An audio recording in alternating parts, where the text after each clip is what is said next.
There's nothing funnier than all of the Z pushers being like, Russia wants a ceasefire. Russia actually wants a ceasefire. And it's actually Disney who's not allowing a ceasefire to take place, to now have to turn around and be like, actually, obviously, if a ceasefire took place, then Ukraine would have the capacity to re-up and rearm. Like, it's obvious that America has no interest in...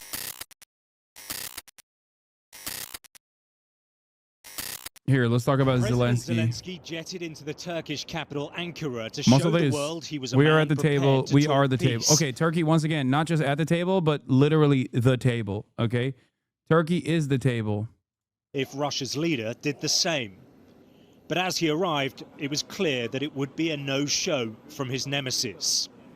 President Zelensky, Sky News, do you have a message for Vladimir Putin?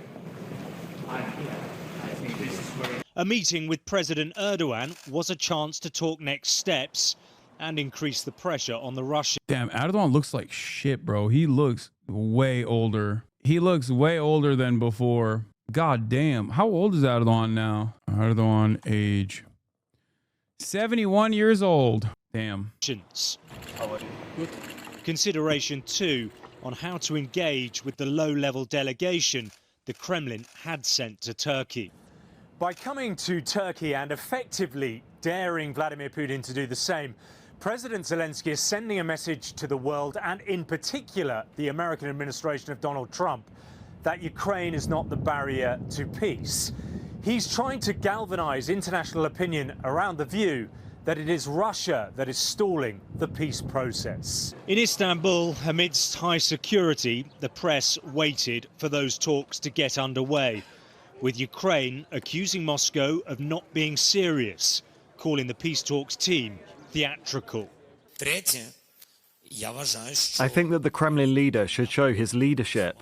If he's ready for negotiations, let's meet. Without any preconditions. Whatever he wants, let's meet. We're in Ankara, in Turkey. We arrived here. Then we're sending our group to Istanbul. He's not here. He's not in Istanbul. We can't really run around the world looking for him. I believe the United States and Turkey are currently feeling disrespected by Russia, in my opinion. Bro, I'm gonna keep it a $1.50. I don't think Vladdy Poo gives a shit about disrespecting Turkey right now.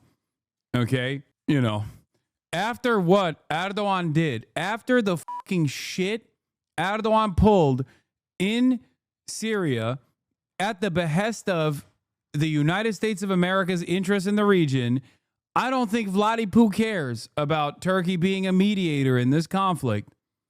Okay? That's it. There's only, I mean, you can give Ukraine all the Bayraktars on the planet, okay? Fucking rip through the Russian forces on the ground.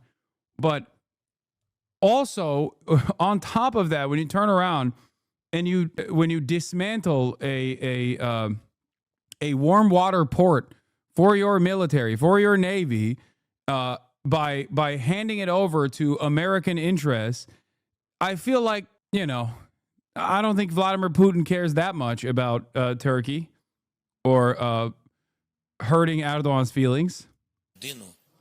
The Americans had hoped for much from these talks, but Trump, on a tour of the Middle East, is playing down the lack of success. I know nothing about a delegation. I haven't even checked. Look, nothing's going to happen until Putin and I get together, okay? And obviously he wasn't going to go. He was going to go, but he thought I was going to go. He wasn't going if I wasn't there. And the girls, dude.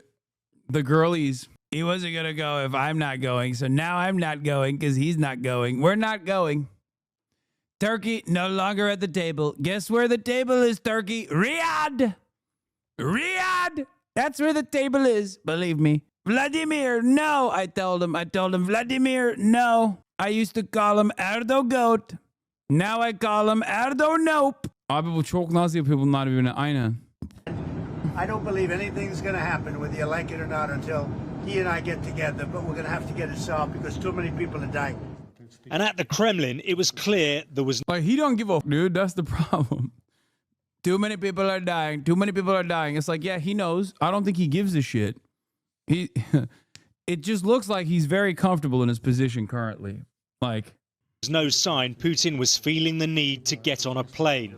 His negotiating team in Istanbul talking up the process, but his foreign minister launching this attack. At first, Zelensky was making some statements demanding that Putin come in person. He is a pathetic man. Everybody understands, except perhaps himself and those who control him. Why is a ceasefire needed? To pump Ukraine up so it can prepare to negotiate from a position of strength. There's nothing funnier than all of the Z pushers being like, Russia wants a ceasefire. Russia actually wants a ceasefire. And it's actually Disney who's not allowing a ceasefire to take place, to now have to turn around and be like, actually, obviously, if a ceasefire took place, then Ukraine would have the capacity to re-up and rearm. Like, it's obvious that America has no interest in re-upping and rearming Ukraine. Let's be real. Okay? No, the real posture here is that Adolf Putin, or also known as Vladdy Poo, recognizes that he has the upper hand in these negotiations because the primary party, the primary negotiator here is the United States of America.